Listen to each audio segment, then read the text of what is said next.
What's going on, everybody? Welcome back to the Flight Time Podcast. This is episode number 27. I'm Ken Dono, and along with me is my co-host, as always, Billy Kyle. And What's up? Today, we are doing a little bit more of a conversational piece. I thought this would be a fun piece. I think I saw this in the comments of one of our last podcasts, but I think it's worth discussing. And it's whether or not the latest and upcoming and maybe future and past drone releases sort of suck or disappoint because of us. And I don't mean like Billy and I specifically, but just everybody as a whole set in sort of false expectations and hype around a new release. What are your thoughts on this, man? So can I just say that for any technology product, whether it's a phone, whether it's a drone, whether it's an iPad, a computer, they are all leaked into oblivion. You've got these like leakers that are out there for like specific brands. Like Osita is always tweeting about DJI. Ice Universe is somebody always tweeting about Samsung. You've got there's some other Apple reps out there, Apple I guess leakers like Minchi Kuo. That's somewhat that kind of comes to mind. But regardless, any product that comes out now that's technology related, it just gets completely leaked into oblivion, and I hate that. Like I guess that I've accounted towards that in the beginning of my channel, where I made videos about like making videos about the Spark and talking about what's coming out. I've kind of strayed away from making those videos just because I feel like they're not really constructive. Like you can't sit down there and say like, oh, there's an FCC leak about a drone, let's talk about it, because it's like, you know, there hasn't been an official announcement made, and while you'll get some pretty good clicks and stir up some good, excitement, and you'll get people thinking, you then start to realize like, oh, well, we can't really say anything until the drone is released and we know for sure. So there's always like that caveat at the end, and I just wish that companies were able to stay a little bit more tight-lipped, and I feel like now when something new comes out, it's got to go through a lot of different people, like the FCC, for example, and that seems to be where we get all the leaks from because it just has to get traded off to so many different hands. So, I mean, you know, it's great to know about these products in advance so that if you're like looking to buy something, you say, oh, okay, well, I'll wait, but also it just ruins the fun of it. So, I guess we can account towards that. We can account towards that, like people leaking information about it because they want to get all the views and stuff. But, at the end of the day, I wish that it was like we were still wowed and we were still like, I guess surprised when companies came out with something. I agree. I mean, it's sort of like waking up on Christmas morning with your parents, and you had already woke up hours earlier and, peeled back I know I used to do this as a kid. I used to peel back corners on my gifts to sort of figure out if I got what I wanted, and then I would just sort of tape it back up. And then Christmas morning, open it up, and it's that sort of fake excitement around, what you have got under the tree. And the same goes for some of these leaks. And, when the drone comes out, it's sort of like no big surprise. And I sort of feel like, primarily most recent leak that I feel that this did this to was the Evo 2. We knew we were going to have something like this eventually. Saw the FCC leaks. We knew that there was going to be 3 different cameras. CES comes, and then bam, just like clockwork, everything we already knew, read about was right there, and it was sort of like, you ready to launch this? Because we already knew. Yeah. I feel like there almost is no benefit to knowing what's coming in advance, because sometimes things aren't all the way finalized. You get your hopes set, or maybe there's a production issue, and maybe you also have people that, prematurely sell their old product to make way for new product. But either way, I feel like we're always speculating or even worrying about what's coming next. And we have all these great products now currently, and those always get pushed to the side for something newer and shinier. I don't know. It just seems like an endless, repetitive cycle. And I do feel like social media influencers like ourselves are partially a problem in this, because, it is really easy to talk about a new product. It's easy to get those clicks. It's fun to get those clicks. I'm not going to lie. It's cool to see your views absolutely blow up. But then when it's all said and done, you feel empty. And I don't know. I feel like I just left the strip club after a lap dance. I don't know. Jeez. Well, so here's Haven't a been there good in a while. Just clarification. in case your wife's listening. Yeah. Well, here's something that I find interesting from what you said about how sometimes you expect something from a drone through releases or through leaks, and then once it's released, you're like, well, okay, maybe they can't deliver on something that was, rumored. And I think that maybe a good piece of this would be like if the Evo was rumored to have 8K video and it came out with 6K video, like, wow, 6K video is still good, but we had it in our mind that maybe we were going to get 8K. Now it's great, we already got 8K, but think about that leaked photo that came out of the Mavic 2 Pro, and then we also saw the Osmo Pocket and the RoboMaster in there, both of which had not been released yet. So we saw 3 unreleased products in one single video. Now the Mavic 2 Pro was on full display right in the center. I mean, it was hard to miss it. And then you look at the Osmo Pocket kind of sitting on the side and you're like, oh, what is that? And then you see the wheel in the background. You're like, that looks totally different. So then your mind starts going like, wow, it looks like maybe the Mavic 2 Pro will come with some sort of beacon that allows you to get, control, maybe like what the Skydio does with that beacon, although that drone was not even anywhere close to being out yet. That's just, one of the initial things that you could think about. And then also you see that big robot in the background and you go, oh, that is going to be awesome if I can strap on a really high-res, high-end camera on there and drive it around. I mean, you start thinking about what it could potentially be, and it's the RoboMaster S1, which, don't get me wrong, I saw that thing at CES, which is my first time seeing it in person, and it looks pretty cool. It looks like something to have fun with, but I think that there was a lot of people putting 2 and 2 together, like, oh, it's sitting next to a Mavic 2 Pro. It's got to be something that incorporates maybe the camera of the Mavic 2 Pro for a ground-based, terrestrial vehicle. Yeah. But I don't know. I mean, That's a good example, though.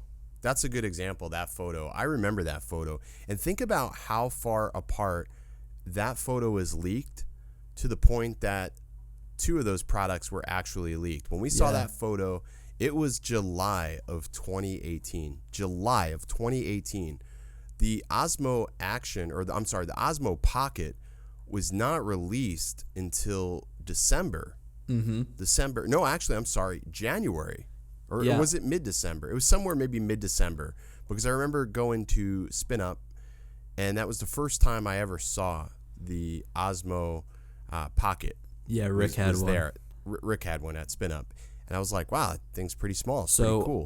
October 8th. All right, this is wrong. This is the Osmo. It says October 8th, 2015. All right, I'm gonna pull up this iJustine video because I have a feeling that she probably got it on the very first day or something. Oh yeah, no doubt.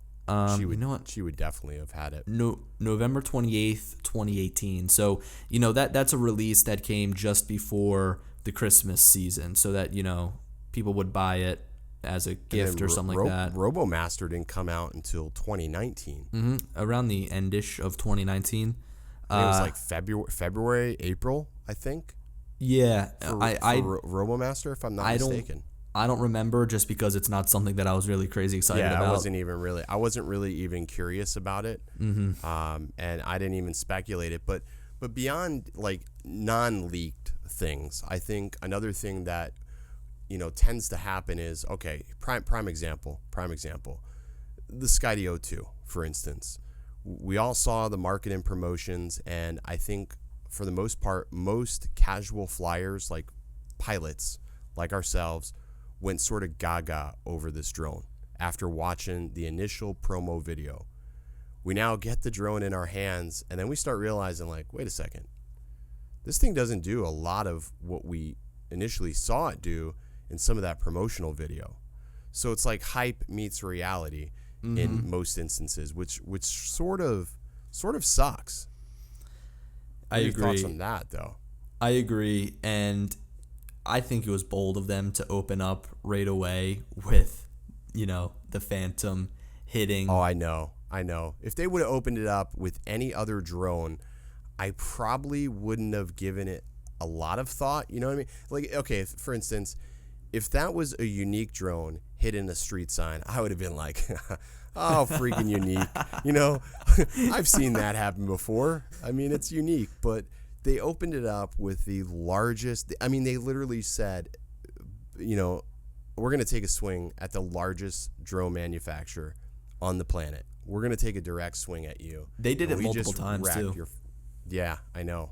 And they continue to do that, which, I mean, they're a ballsy, bunch of people out there in Silicon Valley, but still, I'm just sort of like thinking to myself, I'm like, all right, you made a good product. You did make a great product. I'm not knocking Skydio for what it is, but it's the problem is I was looking for an everyday solution and not a drone that carries multiple, sort of, I don't know, warning labels, like caveats. I don't know. I mean, we've flown it for a while, and I feel like there's definitely some things that sort of stand out as issues.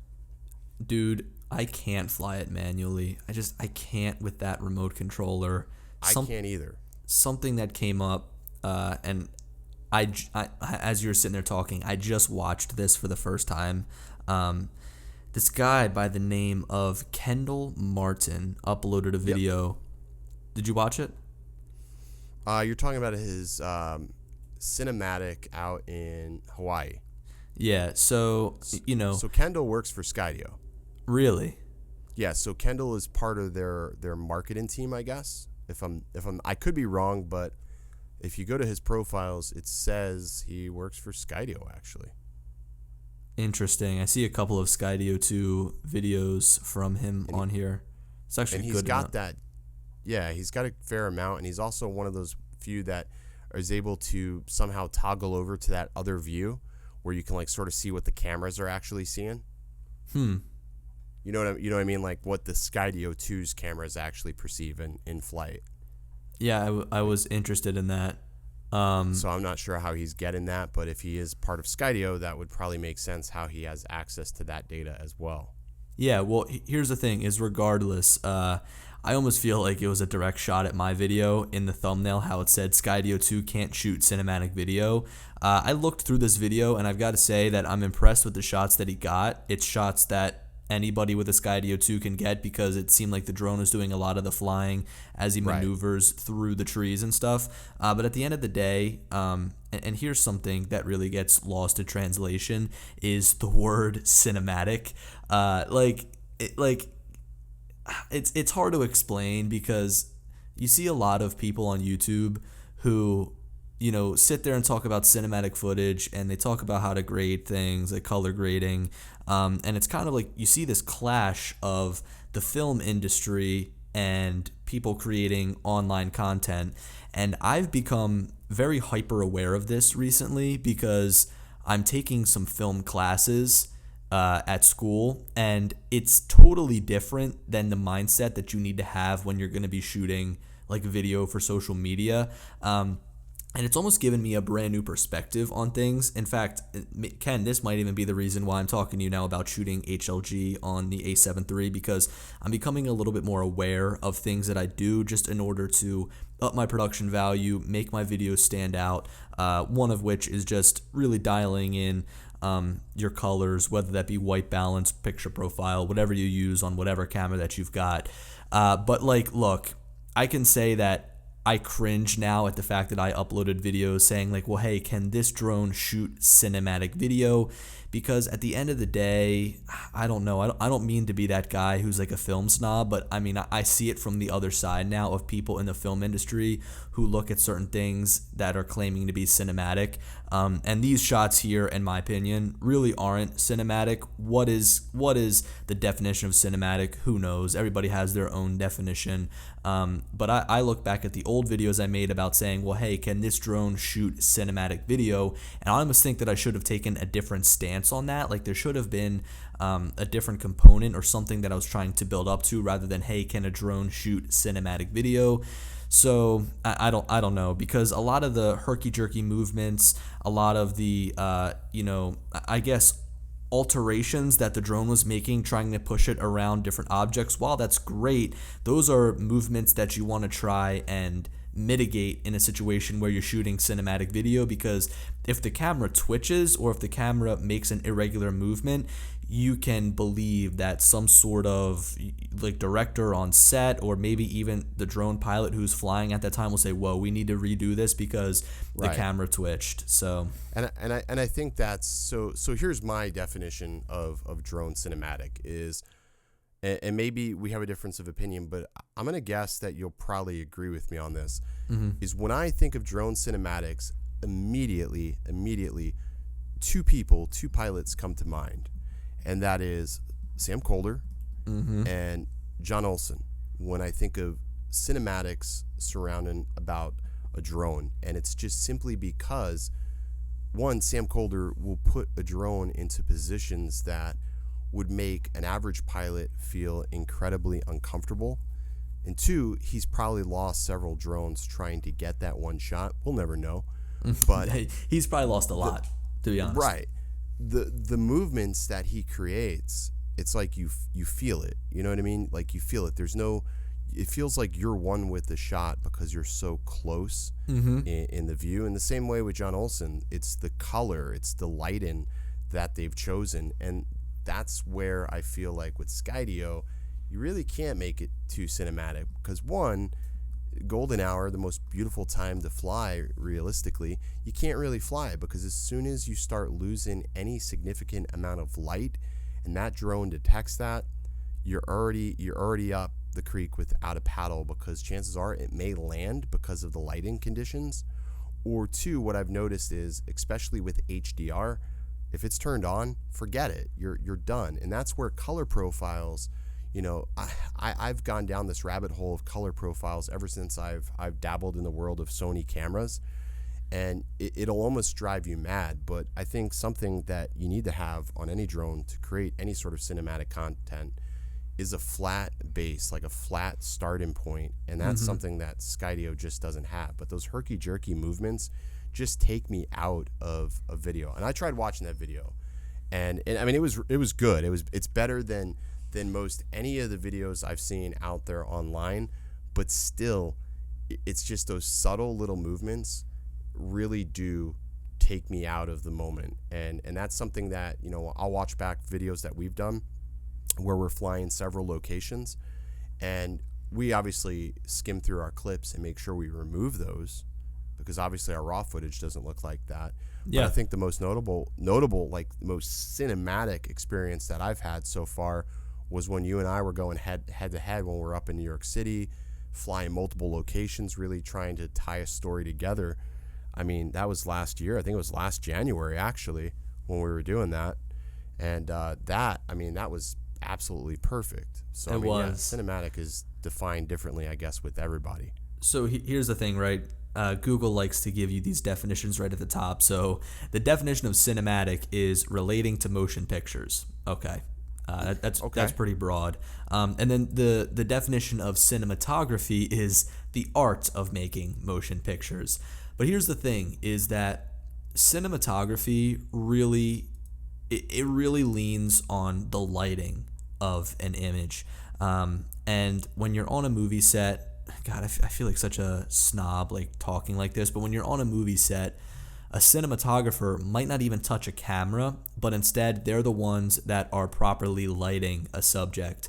Now, when you get outside and you're flying a drone, you're not dealing with external lights whatsoever. It's the sunlight. The sunlight is the only thing that's going to be helping you. Right, but you got to be.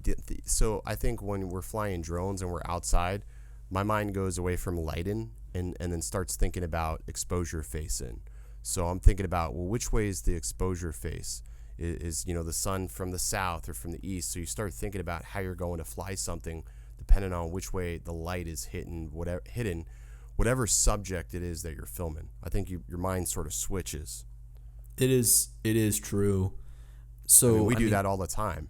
Yeah, there's a lot of things to think about when you're shooting drone video, and it's a totally different ball game than when you're shooting video inside or video on the ground, because a lot of things kind of go out the window. Like, you don't have to deal with artificial lighting, you don't have to deal with audio, right, but there's a whole different level of things that you need to deal with. So like it's kind of up to us. Maybe somebody else has already defined it out there, but it's aerial cinematography has a totally different meaning. I think that it's about smoothness. I think that it's about the speed and the pacing of your video. I think that there's a good amount of shots too. Yeah, there's a good amount of lighting in there, and sometimes you don't have a ton of room to change what the lighting looks like. It's just about what time you go out and start shooting. But there's a lot of things that go into shooting cinematic video. I think that the stance I've been taking in a lot of my videos is just, well, hey, can it shoot good video? Is it a good video shooting drone? And at the end of the day, I don't think the Skydio 2 can shoot cinematic video. Okay, I don't think that it's primed to shoot cinematic video. Neither do I think the Mavic Mini is. I would even go as far as saying that the Mavic 2 also is not even. It doesn't have the right tools to shoot cinematic video. You really need a camera that has more flexibility, like the Inspire's camera, and you need the ability to change your frame using a lens that is able to change focal lengths. So we've got a fixed focal length on almost all drones. I think cinematic's an overused, coined phrase that honestly, and I'll say it again, it's just something that people put in there because it's something that's being searched for, and it enables clicks. Like, we can easily say that this is the most cinematic podcast you've ever listened to, and who's going to prove us wrong? Because you can't see us, unfortunately. Yes, just to kind of touch on what we were talking about earlier, I did go to Kendall Martin's Twitter, and it says media at Skydio HQ. Skydio follows him. Who knows what his affiliation with Skydio is? And I'm not saying that he has some sort of agenda making these videos, because like I made a video about. Do you think that was a direct jab? Who knows? It did get uploaded after my video went up, and I think that I know he was working on that for a little bit, but I didn't think the title. I mean, I saw the title after you uploaded yours, and I was sort of like, And I also have noticed that they've sort of gone radio silent on social media. They used to be pretty proactive in reaching out in comments and stuff and answering people's questions, but I've noticed that that's sort of dissipated as well. You know what? The Skydio YouTube channel comments on almost every single video that's uploaded about the Skydio, which I think to an extent is cool, right? Like, having that community. It is cool. It is cool. Having that communication with a company and seeing that they're involved and watching the videos created with their drones is great. Now, could DJI do the same thing? Probably not, because of how many people own a drone from that damn company. Right.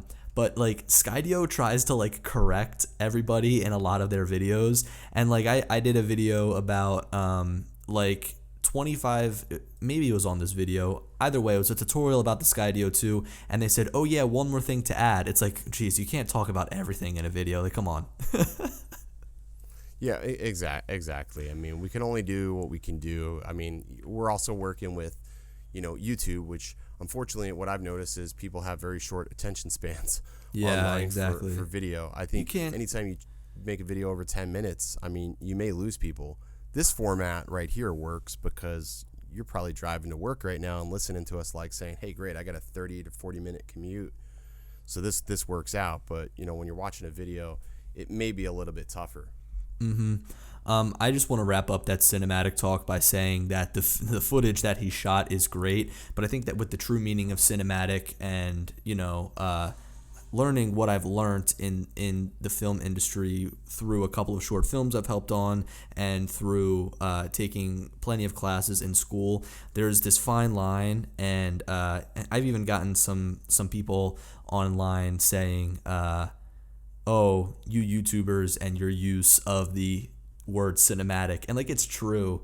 Like, there's a lot of people out there trying to sell their LUTs that are just like copied off of other people. It's kind of LUTs were a weak. I mean, you saw I shared my LUT folder with you today. You probably seen I have how many LUTs in there? Probably like 300-400 LUTs, different LUTs. And what's funny is how many of those LUTs I really use on a regular basis? Couple. It's zero. Because what I've found is the best way to get good color every single time is just to grade something by hand. And that is honestly the best way to make sure that your footage always looks great. Like, Well, the biggest scam online is buying LUTs. yeah, I agree. And you know what? Here's the thing too. Well, first of all, just on your point, Gerald Undone posted a video that I was watching about shooting HLG with the Sony Ace, just like Sony cameras in general. And his whole thing is like, I shoot a LUT, or I use a LUT to bring my video up to a certain point, but he doesn't use like creative LUTs, which I like that. No, he's using technical LUTs, which is like the Paul Lehman LUT, which it just, all it does is bring the colors back into balance. It doesn't do anything else.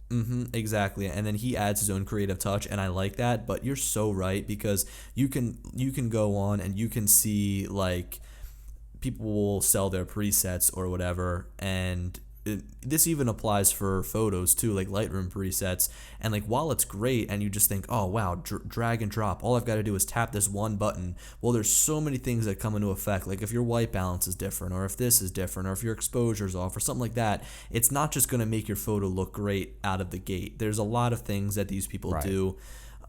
So I think you bring up a good point, man. Those LUTs are just... It took me such a long time to realize that. I would drop a LUT on on one of my videos, dial back the intensity of it, grade something here and there, and I was sort of like, call it a day.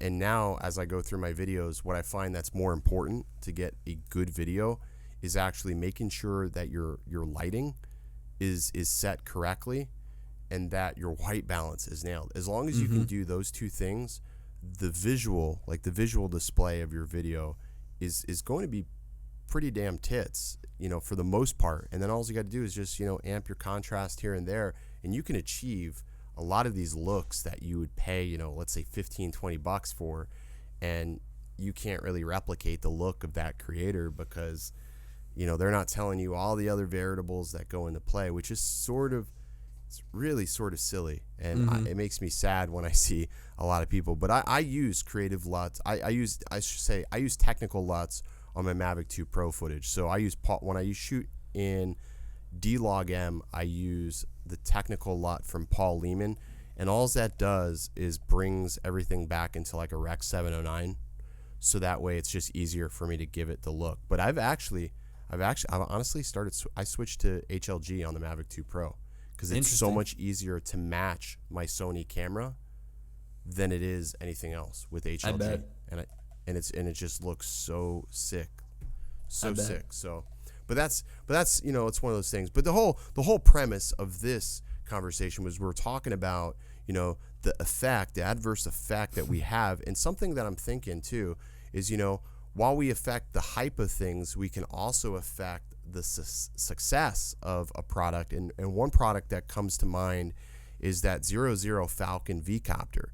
Now, nobody has really gotten a chance to fly this. I've only seen very, very slim videos of this thing flying. And what's even rarer than seeing it fly is seeing any footage off the actual camera. And from there, I've already formulated opinions along with others in the online community that had formulated opinions on this, 00 Falcon V-Copter as well, which may or may not have caused detriment to pre-orders. I don't know. But, they're a company where here you got a product that, is essentially coming to market, and you are zero online presence. Just like your name, you have zero online presence to even comment or at least like dispute anything that's being said, whether it be negatively or positive. You know what I mean? Like, where are you guys? It's like ghost town over there. Well, you know what? Here's the thing is like, it's them doing it to themselves. Like you and I, we just swung by their booth and we're like, oh, their drone isn't flying. Hey, can you fly the drone? No. Hey, can I see the drone? No. Like they just did it to themselves. Like it's just, I mean, all right, I consider YouTube sort of like a job, and when I graduate high school, it will be my when I graduate college, it will be part of my job. It's my duty.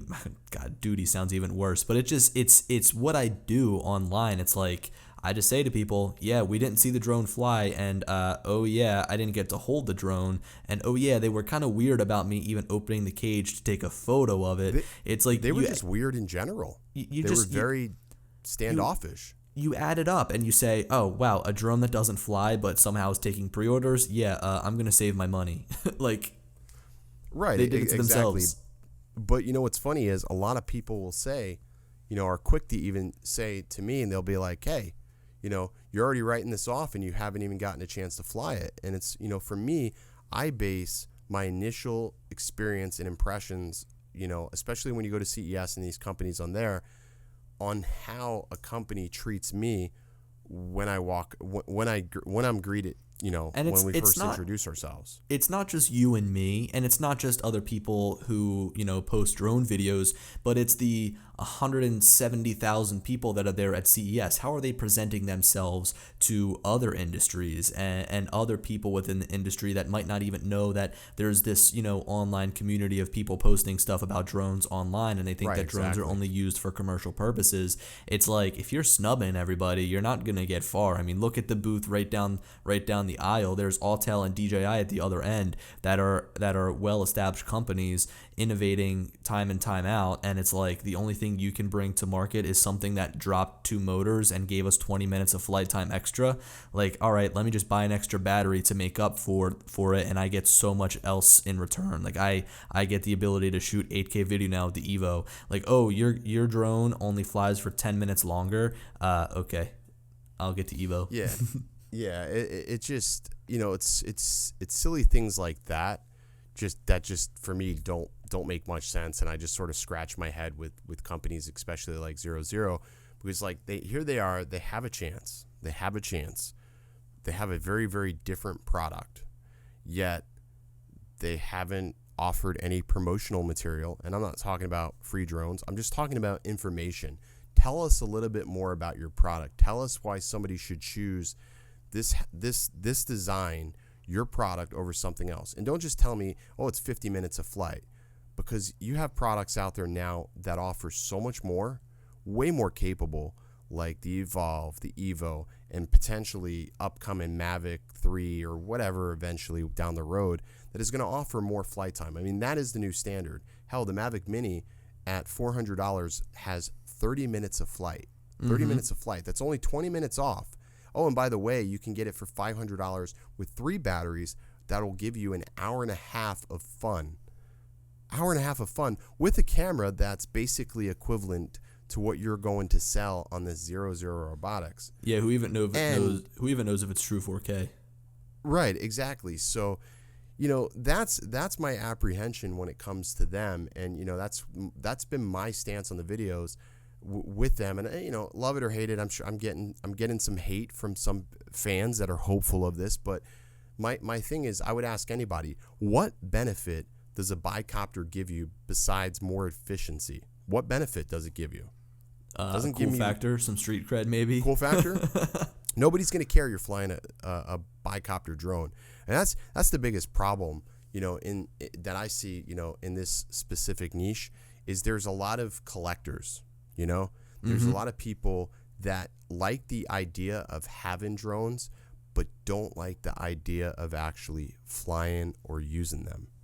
It's great to have drones, but if you don't fly them, just give them away to somebody else that actually wants to fly or create or whatever. These aren't collector's items. These aren't toys. These are tools, man. I agree. This is totally off track.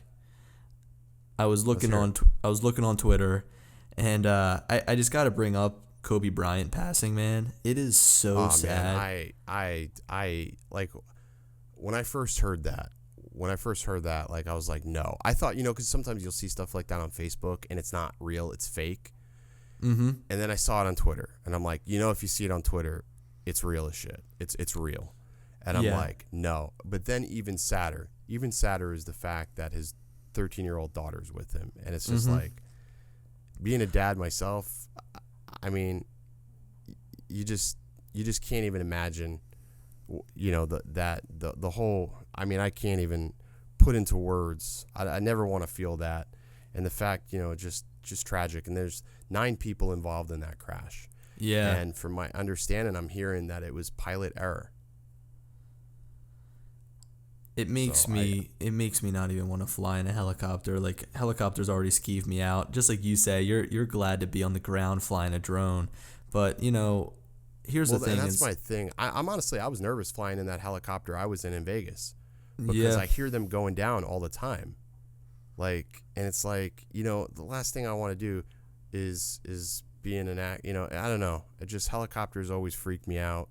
Ever since hearing the New York City crash with the photographers that time, it's just it's crazy. It's absolutely crazy. yeah, you know what? I've never on Twitter seen more tweets about a subject. It's been since me and Ken are filming this Sunday night. You guys are listening to it Monday morning or sometime after the fact. And I've never seen a day dominated by one single event so much. It's honestly 90% of my Twitter timeline about this, and it just kind of goes to show you how much of an effect not only he had on like the game of basketball, but just everybody in general. For those of you that don't know, I live in Philadelphia. A little bit more specifically right now, and he was born in Philly, man. Yeah, I live in Bala Cynwyd, which is Lower Merion Township, which is literally where Kobe Bryant grew up. He went to Lower Merion High School. I go into this cheesesteak place near me, and they've got his picture up on a wall because that was apparently his favorite cheesesteak place. And it's just I continue to sit here and scroll on Twitter, and it's really heartbreaking. And I hate that he was a good person. He did a lot for the community. Yeah, and he just was a good all around. He was a good guy. You know what I mean? Yeah. He didn't have any controversies. He wasn't your typical athlete that, he cared about his kids.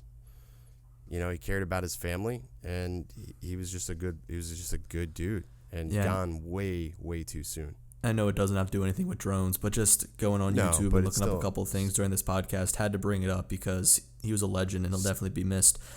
So just on this topic of, drone releases, tech releases in general, man, I wish that these companies and all the hoops that they've got to jump through would be able to stay tight-lipped about it despite all the NDAs and everything. Stuff is just leaked into oblivion, and being in the industry and following people on Twitter and stuff like that, it's almost impossible to miss things like that. Like if you just follow one person who is on top of stuff, retweeting things, you're never going to be surprised. And you know what? At this point in time, if you're putting being surprised in front of being in the know, then you're kind of behind the loop, right? And for you and I, that's almost a death wish for having a YouTube channel. So yeah, and I mean, as we're saying this, we're sort of talking out of both sides of our mouth with this because information is power when it comes to YouTube, unfortunately. And if you know it first, it's sort of like that. It's sort of like a catapult, essentially. And that's honestly sort of the back. This is the type of stuff that you'll hear here that probably nobody else will say anywhere. Because if you're seeing these leak videos and you're seeing, creators put this information out there, just know it's honestly, it's a catapult. And it gets the clicks, it gets the views. But just as quick as it ignites, it fizzles off. And it fizzles off quicker once you don't produce that physical, tangible review or talk to back up whatever you said. You know what I mean? That's my big thing about with drones is like, if I'm going to say something before the drone came out, I better damn well have that drone when it does come out, except for a unique drone. I will never do it because there isn't an ounce of me that feels like they're worthy enough to have my thumbs on their controllers ever again. I won't do it to myself. I am not beneath that. A lot of people would ask me when I first started flying drones, because like I started when I was like getting out of high school, coming into college, and like I'm a college student. I don't have a ton of money. Like any money that I make on YouTube just gets put right back into doing this pretty much. Into the channel. Yeah, and you know what? People would tell me, they're like, well, why do you only buy DJI drones? And with the limited money, it's just like, I just buy what's best. Like, I'm not going to go spend my money on something that's inferior. If somebody wants to send me something that's great, but it's not going to sway my opinion, it's just like being a young kid, it's tough to purchase everything. So that's something like interesting. Like, you want to talk about the stuff that you actually like and that you're actually going to fly and that you're actually going to, take interest in, whereas like we get tons of emails from people like, oh, can you review my this or that? And it's kind of like you only want to take stuff that's good, and you always only want to talk about stuff that's good. Exactly. I mean, there's countless times I'll look through my email, and a lot of stuff's cool to have, but it's like I don't want to take on the obligation of reviewing a product that I'm not like fully interested in. Yeah, I want to have it because I may use it, but it's not something that I would dedicate a video to necessarily, and I'm not going to commit myself to review it. That's sort of my deal, like with filters, ND filters and stuff, is like I don't want to take on an ND filter unless if it's relevant to the drone at the time. You know what I mean? Like if it's around the time something comes out, okay, I'll look at it because then it makes sense. It makes sense. But I'm not going to look at your product like 6 months after the fact. If you don't put it in my hands within the first, let's say, month or two of that product coming out, nobody cares about it then. Nobody's going to care. I think we've gotten off to some sort of rambling tangent and went down a totally probably. different But side you know street. what? But we did go down a different side street, but that's not a bad thing, because you know what? People are probably listening. They're like, you know what? I'm digging this podcast today. They're probably wondering why. They're probably wondering why they didn't subscribe sooner or download this podcast sooner. I hope that is the case. It's just trust me, it's the case, man. It comes down, right? There's like the saying of quality over quantity, which is great. Yep. What would be, I guess, like I don't know if there's a saying for this, but it's all about, in my opinion, longevity over the short term. So like what the turtle wins the race or whatever. So it's like, at one single point in time, you might not be on top or something like that, but as long as you're in it for the long run, you're going to see success in more ways than one. And being a kid, that's like the motto that I'm living by right now, and I just hope that it pays off. But to your extent on that, I saw somebody, there was this guy that does video locally to me. He's like sort of like a competitor of mine, and he said he'd rather do more than do quality, or something to that effect. And I'm just like, and I'm thinking to myself like, no, that is the worst mindset, because the more shit you turn out, the more people are going to be like, whoa, wait a second, why would I want to use this guy? Because all it takes is one quality video, one quality product to sway the minds of thousands. And that's literally it. And that's been my mindset ever since we've started working together. That's sort of been where my mind has trended, was I just got to worry about quality. Don't got to be the first. You don't have to do as many, but it's got to be quality, because once you put it out there, it's out there. Yep. But I think that should wrap this up though.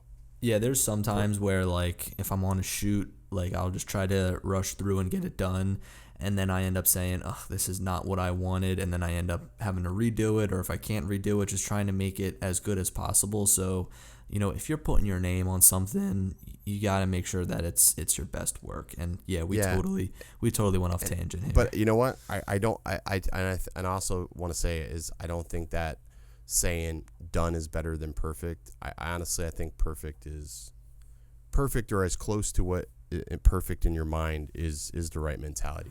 Yeah, it's going to be out there forever. I consider myself a perfectionist, which is like it's a blessing and a curse, I guess. Yeah, we'll probably put it on a curse for you. But guys, that's going to do it for this week's. That's going to do it for Monday's episode, because that's when you're listening to this. And if you haven't already, be sure you check us out: Spotify, Apple Podcasts, Google Podcasts, and along with YouTube if that's where you're finding us. 2 episodes weekly, different discussions, different topics, hopefully always fresh. But that's going to do it. Anything else, Bill? Rest in peace, Kobe.